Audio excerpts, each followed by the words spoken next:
بسم اللہ الرحمن الرحیم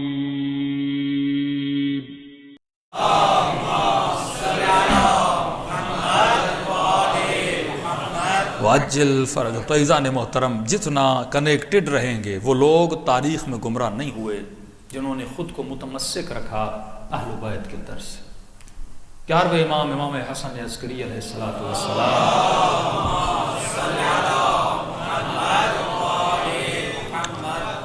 ہر امام نے آنے والی نسل کو اگلے امام کے لیے تیار کیا۔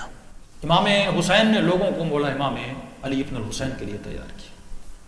مولا امام زین العابدین نے 20,000 غلام خریدے اور ان کو آزاد کیا اور ان کو تیار کیا تاکہ وہ امام محمد باقر کی امامت کو مانے، معرفت دی ان کے وجود میں۔ تب جا کے چھٹے امام کے شاگردوں کی تعداد آپ ہزاروں میں دیکھتے ہیں، کیونکہ پچھلے امام نے اگلے کے لیے میدان بنایا تھا۔ یہ بنتا گیا یہاں تک کہ 11ویں امام یہ لوگوں کو تیار کرتے تھے تاکہ نسلیں آنے والے امام کے لیے تیار ہو جائیں۔ اور اس زمانے میں یہ ذمہ داری ہے مومنوں کی کہ فرمایا غیبت کبریٰ میں اگر کوئی بینہ ہے، اگر کوئی لوگوں کے لیے دلیل دے سکتا ہے وہ ہمارے مومن ہیں۔ مومنین کی مانند چاند کی طرح ہے اور ہم سورج ہیں۔ جب تک سورج ہوتا ہے تو چاند کی ضرورت نہیں ہوتی، اور جب سورج چھپ جاتا ہے تو چاند کی ذمہ داری ہے کہ سورج کی روشنی کو لوگوں تک پہنچائے۔ تو فرمایا مومن غیبت امام میں تو بین بن جا، تو امام زمانہ کا معرف بن، اور آنے والی نسلوں کو اس وجود الہی کے لیے آنے کے لیے آمادہ کر اور آمادہ سازی کر۔ کس طریقے سے اور کس ذریعے سے؟ حالانکہ 7ویں امام بھی اتنے سال جیل میں رہے، لیکن مولا کا لقب بھی یہ نہیں جو 11ویں امام کا لقب ہے، حسن عسکری، وہ امام جو عسکر میں بڑے ہوئے۔ ٹوٹل امام کی امامت 6 سال ہے، 28 سال میں مولا شہید ہو جاتے ہیں۔ یہ اتنے سال بھی اگر امام زندہ رہے تو کیونکہ انہی 6 سالوں میں 3 بڑے بادشاہ بھی واصل جہنم ہوئے، فرصتی نہیں تھی۔ ایک نے آرڈر دیا جب یہ کوفے کے راستے پہ جائیں ان کو مار دیا جائے، لیکن جس رات آرڈر دیا اگلے دن وہ خود مر گیا، تو پھر اگلا بادشاہ پریشان ہو گیا۔ اور ان کو عسکر میں کیوں رکھا گیا؟ کیونکہ جانتے تھے جو 11واں ہوگا اور اس کا جو 12واں پیدا ہوگا وہ ہماری تمام حکومتوں کو تباہ و برباد کر دے گا۔ تو فرماتے مثل امام زمان بالکل مثل حضرت موسیٰ کی طرح ہے۔ جس طرح حضرت موسیٰ کے پیدا ہونے سے پہلے یذبحون ابناءہم ویستحیون نساءہم، ہزاروں بچوں کو مارا گیا، ماؤں کے پیٹوں کو چاک کر دیا گیا تاکہ موسیٰ پیدا نہ ہو۔ لیکن مکر اللہ واللہ خیر الماکرین، انہوں نے بھی ایک پلان بنایا تھا، لیکن خدا کا پلان سب سے بڑا تھا۔ یہ عجیب مقام ہے کہ جب بی بی نے حضرت موسیٰ کو اس گہوارے میں ڈال کے اور پانی میں چھوڑ دیا، اللہ نے جس موسیٰ کو مارنا چاہتا تھا اسی موسیٰ کو فرعون کے گھر میں بڑا کر کے دکھایا۔ کہا فرعون یہ تیرے سینے پہ بڑا ہوگا اور تیری داڑھی کے بالوں کو نوچے گا۔ فرعون کو سب سے بڑا غصہ یہ تھا، ارے جس بچے کو میں نے پالا آج میرے سامنے کھڑا ہو گیا ہے۔ تو یہی سلسلہ امام زمانہ کا تھا۔ فرمایا مردوں کو بھیجا جاتا تھا جاسوسی کے لیے، عورتوں کو بھیجا جاتا تھا، یعنی مردوں کو بھی چیک کیا جاتا تھا، عورتوں کو عورتوں کے لیے بھیجا جاتا تھا، چہروں کو چیک کیا جاتا تھا، حکیماؤں کو بھیجا جاتا تھا تاکہ چیک کیا جائے اس گھر میں کسی خاتون کے پیٹ میں بچہ تو نہیں ہے۔ کہ مولا کی جو خود ولادت ہے وہ اعجاز سے ولادت ہوئی ہے، معجزے سے۔ صرف ایک غلامہ ہے جس کو پتا ہے، 5 سال امام سرداب میں بڑے ہوئے، باہر بھی نہیں نکل رہے۔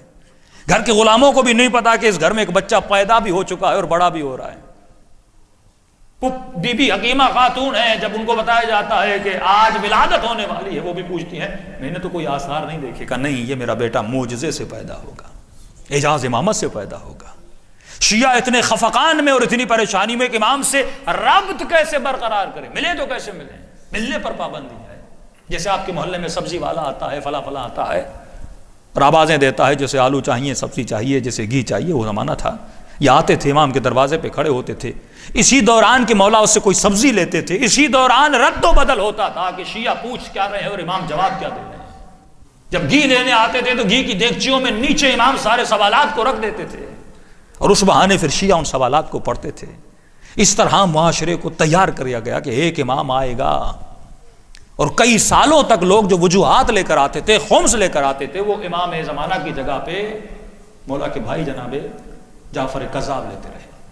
وہ امانتوں کو میں امام ہوں، لوگوں سے خمس، لوگوں کو کیا پتا، دور سے آتے تھے، کہتے تھے ہاں بھائی ہے، یقیناً یہ ہوگا، دے کر جاتے تھے۔ بڑی زحمتوں کے بعد دین حق آپ تک پہنچا۔ کہ ایک امام کا چاہنے والا کہتا ہے ایک بہت موٹی لکڑی تھی، اس زمانے میں آگ لکڑیوں سے جلائی جاتی تھی، وہ لکڑی امام نے مجھے دی اور کہا میرا فلاں چاہنے والا شیعہ ہے، اس گھر تک یہ لکڑی پہنچا دینا۔ جوان کہتا ہے میں لکڑی لے کر جا رہا تھا، راستے میں دریا کو پار کرنا تھا اور دریا کا راستہ بند تھا، اور اس راستے کو کھولنا تھا تو کسی نے کہا آپ کے پاس موٹی لکڑی ہے، اس سے دھکا دیتے ہیں۔ تو میں نے لکڑی اٹھائی اور جب دھکا دیا وہ لکڑی ٹوٹی اور اس کے بیچ سے امام کے لکھے ہوئے خطوط ملے۔ مجھے پتا چلا مولا لکڑی نہیں پہنچا رہے، مولا خطوں کو اپنے شیعوں تک پہنچا رہے ہیں۔ ان زحمتوں میں دین اور مکتب بڑھا۔ فرمایا زہر تو حسن کو بھی ملا، دو ہی تاریخ میں حسن ہیں جن کو زہر ملا ہے نا۔ جو زہر امام حسن کو دیا گیا وہ اتنا خطرناک تھا کہ پیتے ہی مولا کے جگر کے ٹکڑے باہر آئے تھے۔ کہ امیر شام کہتا ہے میں نے ایک زہر روم سے منگوایا، 6 مرتبہ مولا حسن کو زہر دیا گیا، یہ 7ویں مرتبہ تھا۔ میں نے روم سے ایک زہر منگوایا ہے جس کو اگر دریا میں ڈالا جائے تو دریا کی ساری مچھلیاں مر جائیں، اتنا سخت زہر ہے۔ باہر والوں نے دیا لیکن حسن پہ اتنا اثر نہیں ہوا، اب گھر کے اندر والوں کو ڈھونڈا۔ دشمن بڑی باریک بینی سے اہل بیت کو دیکھتا تھا، ایک مرتبہ باہر والوں کو دشمن بناتا ہے، پھر 2 امام ایسے ہیں جن کو بیویوں نے مارا ہے، امام جواد اور امام حسن۔ امام جواد کی امامت بھی بہت تھوڑی ہے، پھر اس امام کو بچپن سے اپنے گھر میں ظالم بڑا کرتا ہے۔ وہی سوچ جس موسیٰ کو فرعون نے بڑا کیا، یہ سوچ کے کہ یہ بچہ بڑا ہوگا تو مجھ سے کیوں لڑے گا کیونکہ میں بڑا کر رہا ہوں۔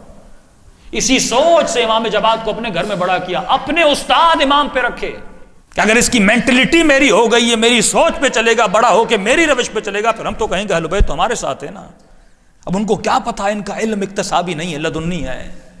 4 امام جمعہ و جماعت بدلے گئے۔ جو شہر کا مفتی امام جمعہ اور جماعت تھا اس کو استاد رکھا امام جواد پر۔ جب وہ تفسیر قرآن پڑھنے لگا تو امام جواد اس کی تفسیر سے غلطیاں نکالنے لگے۔ کہا جو تو پڑھا رہا ہے وہ غلط پڑھا رہا ہے، جو تفسیر کر رہا ہے۔ اس نے کہا بچے مجھے سکھاؤ گے؟ کہاں، میں تجھے بتاتا ہوں۔ جب اس نے تفسیر امام نے بیان کرنا شروع کر دی، یہ 2 دن میں مولا کا شیعہ بن گیا۔ اس کو جمعے سے ہٹا دیا، پھر دوسرا بھیجا وہ شیعہ بنا، پھر تیسرا بھیجا وہ شیعہ بنا، پھر چوتھا بھیجا وہ شیعہ بن گیا۔ اس نے کہا اگر میں اس طرح مفتیوں کو بھیجتا رہا تو یہ سارے مفتیوں کو شیعہ بنا دے گا۔ ان حالات میں اہل بیت نے تبلیغ کی۔ پوری زندگی، ایک امام تو ہے نا جس کی زندگی 7 سال 8 سال، پوری زندگی جس امام کی زندان میں گزرے، ہر نہیں تھا یہ زندان تھا۔ فرمایا بغیر موقع بغیر محل جب چاہتے تھے گھر پہ چھاپا لگاتے تھے، چیکنگ ہوتی تھی لیکن کہیں بھی انہیں امام ملتا نہیں تھا۔ پھر دشمن نے آخر میں ایک حربہ ڈھونڈا کہ اس کا بچہ ہمیں مل تو نہیں رہا، اب ہم اس کو ماریں گے تو یہ تو ممکن نہیں کہ باپ مر جائے اور بیٹا نہ نکلے، تو یہ حربہ اپناتے ہیں جب مر جائے گا تو بیٹا تو ضرور باپ کے جنازے میں آئے گا۔ وہی کام جو امام حسین کے ساتھ ہوا تھا نا، جب مولا کو شہید کرنے لگے تو امام سجاد خیمے سے باہر، کیسے کسی بیٹے کی غیرت کیسے گوارا کرے کہ بابا کو مارا جائے اور بیٹا بیٹھا رہے، کہ سید الساجدین خیمے سے باہر نکلے، لیکن امام حسین نے اشارہ کیا سجاد تو خیمے کے اندر بیٹھ جا۔ یہی حال امام زمانہ کا بھی تھا کہ چچا اس کی جگہ پہ بیٹھ گئے ہیں، لیکن بالآخر پھر بھی امام زمانہ آئے اور نماز پڑھا کے چلے گئے۔ ہدف یہ تھا کہ امام کو شہید کر دیا جائے تاکہ امام زمانہ کو باہر نکالا جائے گا۔ پہلے باپ کو ماریں، بیٹا جب باہر نکلے گا پھر اسے ڈھونڈ دیا جائے گا اور پھر اسے قتل کر دیا جائے گا۔ لیکن یہ وعدہ الہی تھا کہ حجت خدا کو باقی رکھا جائے اور ہر زمانے میں یہ حجت باقی رہے تاکہ اس کے چاہنے والے اس امام سے فیض لیتے رہیں۔